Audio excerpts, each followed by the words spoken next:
Redditors who grew up with strict parents. What was the craziest rule or punishment you had to deal with? Story 1. I got grounded from an end-of-year party. I was 11 for getting a B on a paper, even though I still got all A's. I was devastated. It was thrown by my best friend and I was never allowed to do anything, and I had been looking forward to it all year. I had the perfect dress to wear because my aunt's via marriage mother had taken me shopping and bought this cool dress that made me feel like Molly Ringwald. I was never allowed to wear it before, and it had been in my closet since September. I was seriously having a Cinderella moment. Although I honestly related more to Jane Eyre because I was adopted and a bookworm. The day of party and balling, I'm a good kid. I try to be perfect every waking moment. Now I'm grounded from my best friend's party. The mom of my best friend knows how tough it is at home. I'm screamed at, belittled, hit all the time. This party was a beacon. Arlene, the BFF mom, barges in my house. Tells me to get ready and get my stuff together because he'll be spending the night. My mom protests. How about I call CPS about the 50 cats in your house? I go to the party and Arlene teaches me to be a bad. Edit. I spoke with my friend via FB Messenger and she is passing along Reddit's love to Arlene. As the eldest son of a Sourhern Baptist preacher, I was held to some high standards, being seen and not heard, and that my every action was a reflection of my father as a leader to his congregation. I found music to be a great outlet, but of course any non-Christian music was not allowed and immediately destroyed upon discovery. Spare the rod, spoil the child was a mantra ingrained in my daily life. Once I was into my teens and spankings with stretched-out coat hangers was no longer enough to be considered punishment due to the lack of tears. My father moved on to shaving my head. Nothing like the constant reminder of how unworthy one is once their physical source of personal identity is forcibly removed. Story 2. I was not allowed to use public restrooms. I ruined our Disney trip because of how many times we had to go back to the hotel not on site when I was 6, and I quite honestly had accidents when I was far too old to do so because my parents had my teacher's reporting bathroom used to them too. There was no place I could safely use the restroom other than home without getting into trouble. Finally I got to use public restrooms without punishment when I went to college. No, I'm not kidding, but I got pretty good at hiding restroom use in high school because the high school refused to report it to my parents. Why did none of these teachers spot the abuse? How? Story 3. I dealt with a narcissistic abusive mother. Most of my punishments weren't huge because I was a really good kid, but on my 18th birthday, because I asked for gas money the day before the first time ever, she took mine and her car keys with her to work, and took the shed key no garage so I couldn't even ride my bike, and left a note on the kitchen table saying happy 18th, now you're an adult so get out of my house. I spent my birthday alone, trapped and miserable, all over 10. Edit. Okay, never thought I'd be this person, actually editing my own post, but thank you all for your kind responses. I'm trying my best to answer as many people as possible. It really warms my heart how many people are reaching out. Thank you all again. A few points. Yes, she is the pinnacle of raised by narcissists. I have since moved out after being kicked out on and off for about a year. I'm going on 23 this year and left at 19. I have no contact with her and never want to ever again. Yes, she is a. Yes, she had the right to take the car and it was not GTA, as the car was registered and titled in her name, something she did on purpose to be able to take the car whenever she wanted. And to everyone commenting, yeah, I got kicked out on my 18th birthday too. I'm sorry if I don't get to you personally, but I'm so sorry and I hope you're all in better places. My grandmother was a retired English teacher. One day, I called my brother stupid. I was 4 or so. She filled me in on her rule that, if I couldn't spell stupid but I called someone stupid, then it was really me that was stupid. Thus, I should never call someone a name that I couldn't spell. So in my 4-year-old head, rather than avoid name-calling, realized that I didn't know how to spell dumb, so that word must be permitted. I spent the rest of the day overusing the word dumb and she wasn't quite sure what to do at that point. Story 4. My mother is a malignant narcissist. Obligatory plug to raised by narcissists, so the rules in my childhood home went from bad to straight up disturbing. Could only shower twice a week. We lived on a pig farm. I loathed that rule. Had to wear my clothes at least 2 to 3 days in a row, regardless of playing outside, working or getting dirty. School was not fun, but I did get in a system where I wore different clothes underneath and shed the outer layers on the bus. Eventually in my later teens she slightly loosened this rule. No phone calls. If my friends ever called I almost always had to say I will see you at school and hang up. Clean your plate rule. I wouldn't give a dog what my mother cooked. If I wasn't finished my meal first she would grab my chair and throw it across the room. I then had to take my plate and go to the chair to finish my meal. I never stood a chance. My siblings could inhale a buffet like a shop vac and she always gave them whatever portions looked the most appetizing first. They were of course allowed to belittle me when this happened. If I wasn't the first person in the kitchen in the morning to set up breakfast I would have to take my clothes off and eat naked while everyone else ridiculed me. My father worked 16 hours a day on the farm and wasn't around for most of this. When he saw it one day he put an immediate stop to it. Damage was done though. Again, the game was rigged for me to lose. I had severe insomnia for years, laying awake every night for hours going over and over about whatever crapshit had happened that day and how to fight the next crazy storm coming. I could never wake up in the mornings and just bound out of bed. We were not allowed to set our own alarm clocks, so as soon as the signal went off the rest were already halfway down the stairs before I even realized what was going on. I was not allowed to watch the endings of TV shows, movies, and what we watched was strictly controlled. This is one that actually left huge mental scars for years. It may seem petty, but it's also been well proven that children grow much more attached to a storyline in TV films than adults do. I need to know how that last plot twist ends, even if to an adult it is cheesy and predictable. My mother knew this and would always barge into the den at the cliffhanger commercial break and turn off the TV. It was a form of hijacking information to deliberately keep me confused and reinforcing her absolute control over every aspect of my life. To this day I find TV shows I watched as a child and binge the series, just to see how each episode ends. Ridiculous timings to complete a lengthy list of chores. I would have 20 minutes to get the house clean, dishes washed, put away by hand, vacuum, dust, sweep, laundry started and bathrooms cleaned. Not being done meant a beating, and even worse was that I was not allowed to go back and finish it afterwards. Our house always looked like half a pig pen, drove me nuts. No using the dryer for laundry unless it was below freezing outside. This was in central Canada. Also on that note, not turning on the heat at night, even in the dead of February in central Canada. She gave my siblings electric heating blankets. I was told to shut up. Our house was very old and hardly insulated. I now live in a temperate climate where there is no winter. My mother would frequently sign me up for clubs and activities, and refuse to take me to them in the car. We lived at least 10 miles from anywhere, and the vehicle's gas usage was a business tax write-off for the farm. She would yell at me to call the other kids in the group for a ride, which was not an option as I either didn't have a clue who was in the group, and if it was any of my classmates they all hated me. There was no way I could call and beg for rides from my very out-of-the-way location. Made me get a summer job when I was 8.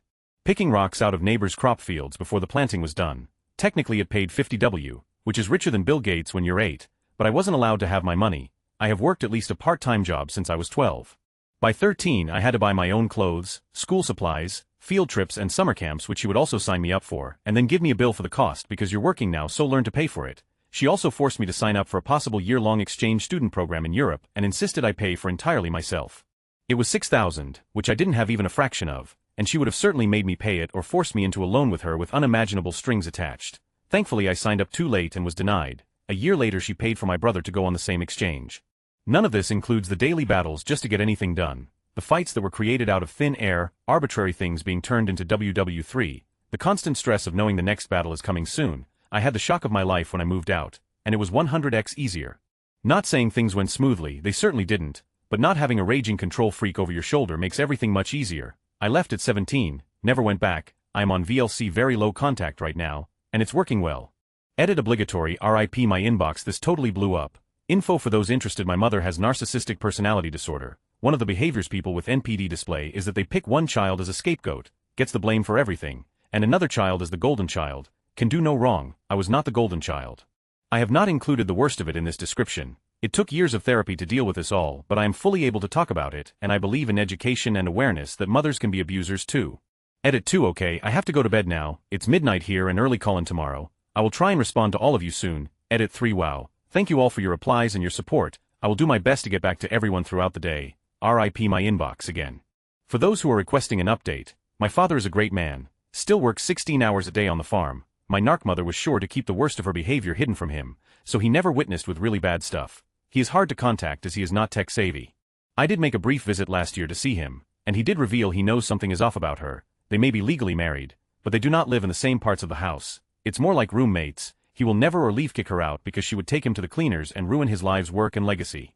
She hardly helps out, and when she does it's the bare minimum. Relationship with my siblings almost non-existent. My brother and I have nothing in common. He has been so ingrained with treating me like that I believe he is hardly aware of how mean and condescending he is when he speaks to me. Having a conversation is impossible because it just turns into him listing off a dozen ways he would improve everything I do, whether I want to know or not. It's hard to counter any arguments he makes as he has a near-genius IQ and was teaching computer science at our local college when he was 14. On the rare occasion we are in the same room, it feels like he is a total stranger to me. With my sister it's slightly better. She really grew into her own person after she left for college and was on her own. She has found happiness and success in her life and I am very proud of her. It is still strained in the sense that she still plays the role of the good kid and stays on script so as not to risk being swapped with my position as scapegoat. We all know my brother is untouchable up on his pedestal, but that rule does not apply to the girls. As for my mother, I am too busy living my amazing life, with a great career and fantastic friends to worry about what she just up to. It did take me a few years of therapy to work through the after effects. Mostly her grooming and conditioning of me left me primed for being plucked by manipulative and abusive men. After a few train wrecks in that department I went to some intensive counseling and broke the cycle. It was a difficult process, but very worth it for me now. Seeing that my mother will never have joy in her life is what makes it sad. I almost pity her because she will never know that feeling, almost. To anyone experiencing abuse in any form, please know it is not your fault and reach out to any resources you may have. Breaking the cycle is worth it because you are worth it. Story 501 I can answer. My mother is an honest-to-God narcissist. I graduated from high school early at 16 and didn't go to college immediately, so I worked a part-time job while all my friends went to school. Anyways, when all my friends graduated high school, we celebrated by going to the movies. My friend's mom dropped us off and another friend's father was going to be picking us up. My mom was very upset at me going to the movies anyways, since it wasn't going to be over until after 9 p.m. by bedtime at the time. Anyways, finally she lets me go on the condition that friend's dad gets me home by 10 p.m. My friend's father ran into late-night construction on the way home with me and several other friends in the van, and the closer it got to 10 p.m. the more I started freaking out, telling everyone I was going to be in huge trouble if I didn't get home right now. My friend's father assured me he would speak to my mom and all would be fine.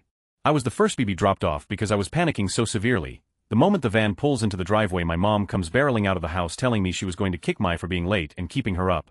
My friend's dad tries to calm her down and separate her from hitting me. That is when she realizes I'm chewing gum. Now my mother hated gum. Said the only reason you would ever chew gum was to hide something. So naturally she makes the assumption that I was late chewing gum because I was busy sucking my friend's dad's. Yup, that was the only explanation in her mind. She grounded me for 12 weeks, an entire summer. I wasn't allowed to have a phone, cell phone, TV, or books the entire summer. Every morning my mom would take the cable box, home phone handset, and keyboard to make sure I couldn't do anything. Needless to say, my friends never invited me anywhere again in fear that my mom would call the cops and accuse me of sucking their dads. She also used to report my car stolen if I didn't call her back when I was in college. Story 6 The word disgusting was banned and could have been considered just as bad as saying, we weren't allowed to close doors unless we were in the bathroom. We weren't allowed to watch Cartoon Network because it was garbage. They actually put a parental lock on Cartoon Network.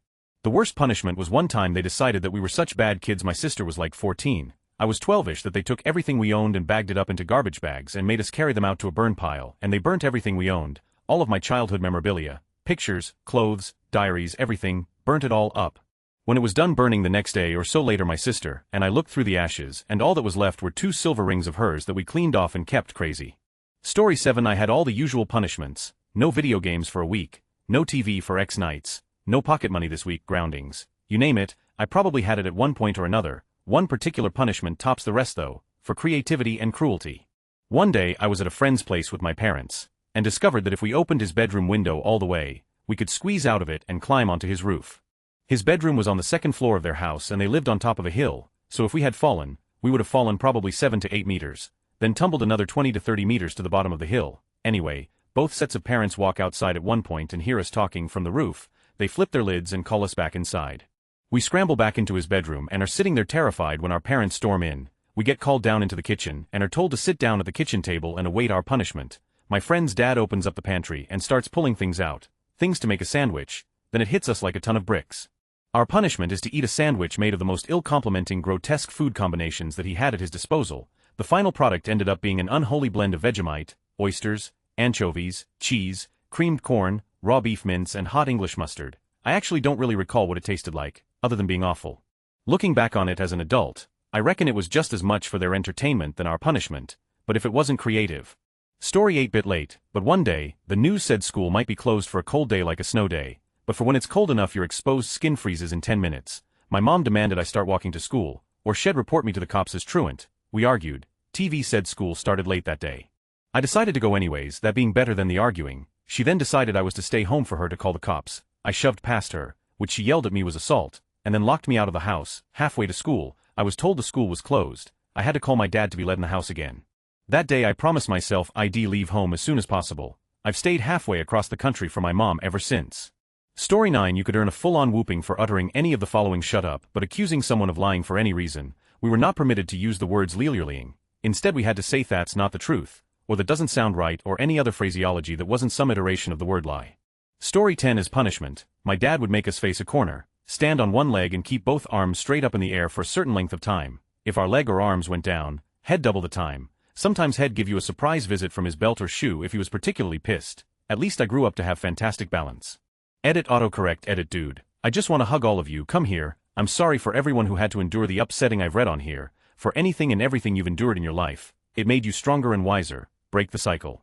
Story 11 My parents once grounded me for 2 years for getting a B on my report card, took everything out of my room besides the bed, and I wasn't allowed to do anything with friends.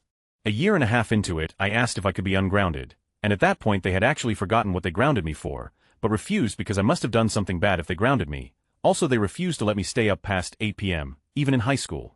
Story 12. I once got beaten and locked in the basement because my hands were literally not large enough to play a certain piano piece. I couldn't play an octave separation yet. Before you ask, yes, I am Asian. Story 13. I have a literal book worth of stories of the abuse I survived through. But one time Phil's show told my mother that having a bed was a luxury for kids, so she immediately took mine away. I slept on a cold floor until I escaped that hole and cut off all contact. My dorm in college was the first real bed I'd slept in for 10 years.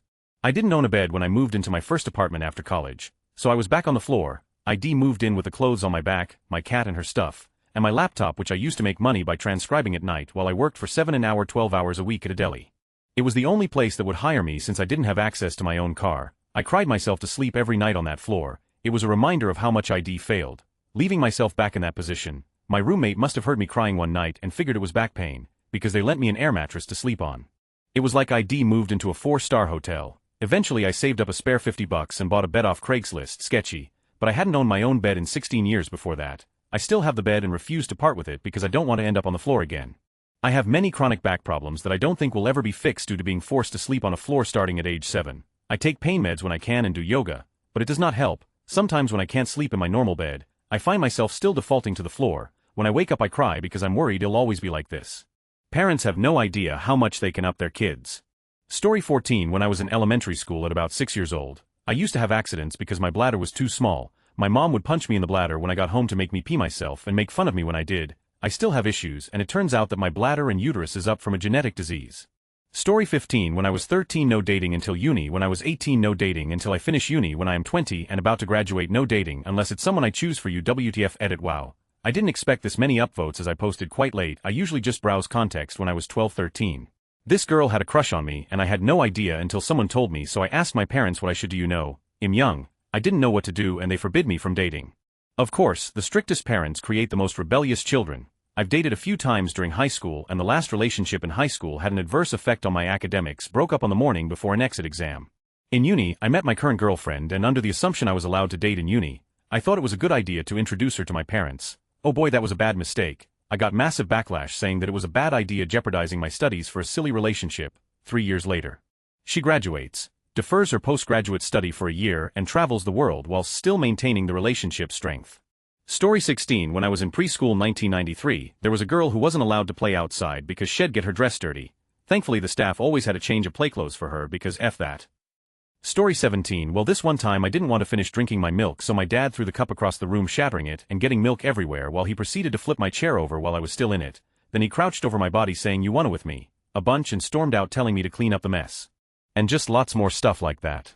Story 18. No TV, not as a punishment, just no TV ever, because apparently it lets the devil in. The second as the last kid moved out, they started watching TV all the time. Edit. Wow, I am astonished at the interest this post has received. I am not surprised that no one guessed correctly. I will gladly sate everyone's curiosity. My parents were a part of a Christian religious offshoot named the Move or the Move of God. It was founded by a man named Sam Fife and is continued today by a man named Buddy Cobb. These are all facts which can be Googled. I'm not breaking any Reddit rules by putting this out here.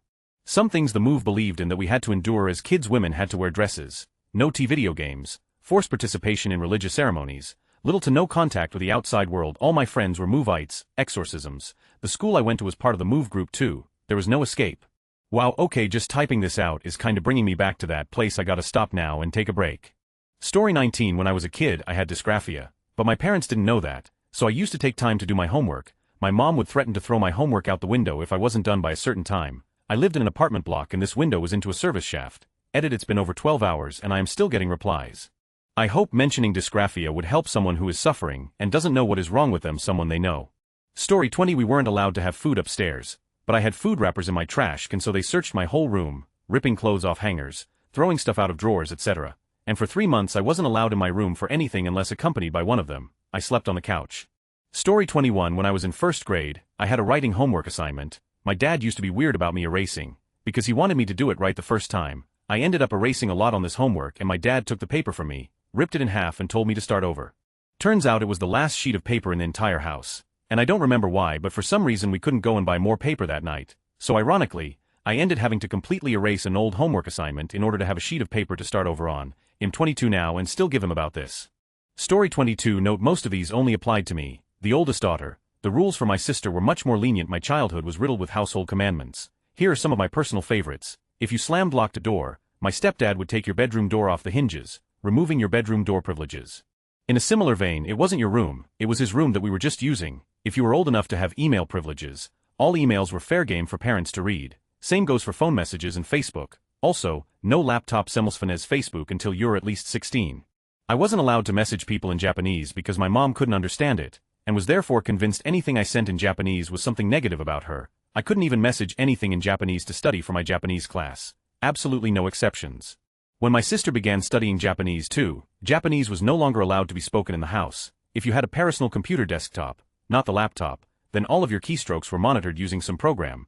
Parents knew everything you typed, every website you visited. Curfew was 11 p.m. for me until I was 21. Now I'm 23 and have moved out, and when I go home to visit, my curfew is still midnight. Until senior year of high school, bedtime was 9:30 p.m. Sunday through Thursday, strictly enforced, 3 hours of TV a week until 8th grade. Mom's sister could use any shoes clothes they wanted from my closet, anytime they wanted to, permission not required. I, however, was not allowed to wear anything belonging to them, no going into my mother's room, no using the bathroom in the basement, no saying never and always because nothing is never or always. My parents saw these words as exaggeration. For example, if I say something like man, we always have chicken for dinner, I would be reprimanded, grounded, no bringing up things that happened in the past. For example, we would be sent to our rooms indefinitely. If we said something like I'm still angry about that thing you did 2 weeks ago, I could deal with all of this. But the one rule that really me up long term was the diary journal rule. If we kept a diary journal, any kind of notebook with anything remotely personal written in it, our mother would take it from us and read it, and then she would leave us notes in it to let us know she had seen it. She would give feedback, she would punish us for things written in our diaries. Her justification was, reading them was her right as a parent, and her way of keeping us safe. I was sneaky with my diaries, I would hide them expertly, I would keep 2 or 3 decoy journals to throw her off of my real diary's trail. When she found the decoys, I would throw them out and craft new ones. I would take the real one to school and work with me. I needed my real diary because it was the only place I could freely express myself, so simply not keeping one was out of the question. It was on my person at all times. And then one day in high school while I took a shower, my mom went snooping. She found the real one in the middle of my mattress. She took it, read it, saw where I had expressed my frustrations about her, and life, and about wanting to die. She then screamed at me and kicked me out for 2 nights as punishment for writing such horrible things. Bleh, that felt good to get out of my system. Story 23. Not that crazy. Just something that stuck with me, since I generally consider my parents to be good caring parents, mainly just overprotective. But when I was 15, I got really depressed and kinda shut down academically and socially. My parents didn't know what to do with me. At one point, they ran out of ways to ground me, and my life was consequently made up of just going to school and coming home and lying motionless in bed, staring at the wall or sleeping. But my grades still hadn't improved, so they thought denying me of privacy solitude by taking away my bedroom door would persuade me to get my grades up. Spoiler alert, it didn't. LOL edit. I feel like I should address the sentiment in some of the responses that my parents weren't good at parenting. They really are good parents, and we have a much better relationship now. I'm 20 and in college in another state. Before this, they tried for months to figure out what was going on with me and or how to fix it with more compassionate, pretty typical methods. They really did want to help me get back on track, but my depression manifested primarily as a sullen silence and a passive refusal to do homework, study, do chores, etc. I think the combination of my attitude, refusal to engage, and an oppositional defiant disorder diagnosis from a therapist who I still believe was biased in favor of my parents in this conflict, considering how she spoke to me and the fact that she brought up a relationship with her kids a few times during our meetings, led them to believe that I just hated them and wanted to hurt them emotionally. I mainly just wanted to be left alone. For the most part, we've moved past that year, as it was hard on all of us, and I view this incident primarily as a mistake made during a difficult time by otherwise very loving parents. Story 24. My brother stepped on the PS2 controller cable, sending the PS2 flying off the shelf and smashing it all over the floor. As punishment, my dad whipped me across the back a few times, and when I tried to run away he threw some rocks at me. The whip mark stayed on my back for a few weeks. Story 25. Wooden spoon. I got the wooden spoon until I was probably 15, then when my mom busted it over my backside because I wouldn't stop laughing, she moved to the metal one. Standing in the corner was another big one. My youngest sister got smart though and would get the corner where she could see the TV. So that was exchanged for flat walls on your knees. Malcolm in the Middle style. Another weird one I got was when my sister and I wouldn't stop fighting. My mom made us sit next to each other holding hands and not speaking for hours on end. Story 26. Mom gave me a black eye one night when I came home from a friend's birthday party at a skate rink. She made me tell people that I fell down and got hit in the eye by one of the wheels on a skate. I was 12. It was because I forgot to put away the dishes before I left. She also regularly broke remote controls throwing them at me, would slam my doors open so hard the doorknobs would smash through the drywall, stole the allowance my granddad gave me, no matter where I hid it, and recently ripped a pair of my headphones out of my ears while I was using them and broke them by repeatedly whipping me in the face with them. Then followed it up by punching me a few times in the face. The last instance was about 4 to 5 months ago. I moved out and she regularly contacts me demanding money. Story 27. When I was little I would bite my brother. Parents would punish me by sprinkling Tabasco sauce on my tongue. The years that followed, I developed a taste for it. Story 28. Once said whatever to my dad in a Bubba Gump's restaurant on vacation in Hawaii. He proceeded to scream at me, and yelled at me to get out of the restaurant. I just sat there, mortified, and he left instead. Story 29. I had those weird Jesus freak parents. Some of the rules were things like no heavy metal, no Harry Potter because it was satanic, and no DD or Magic the Gathering because again it was satanic. Story 30. No talking at the dinner table, other than the occasional do you want some more of or please pass that we could not talk about anything at all. No small idle chat was allowed. First time you did it, you got yelled at. Second time was a whooping and then sent to your room, until the next day without the rest of your meal. I make it a point now with my kids, to chat up a storm each and every meal, edit after viewing the replies and reading various PMs. I'll answer what I can. It was my dad's rule to not talk at the table. I think this was because he grew up in a very large farming family, 11 boys, 3 girls and 2 adults. Having to feed a family that size 3 meals a day was likely very time consuming, and with this being a farm there was work to do, so the faster the gang got done eating, the more work could be done. This was back in the late 40s early 50s era. I believe it was a carryover from that. He did loosen up later when he got to be 50, and 2 out of the 3 of us kids were 20. Meal times for my family are hugely social times, especially dinner supper, as that's when we aren't pressed for time. We talk about whatever comes to mind. We laugh, joke, and just talk, and even have the occasional food tossing at one another. I rarely limit discussions unless it's obvious that my kids are not eating. Usually a gentle reminder to have a bite or 2 gets the desired result. After we eat, each person then takes their dishes to the sink, and then we usually all flop on the couch to continue any bits of conversation we think weren't covered. Working shift work though does put a damper on it sometimes.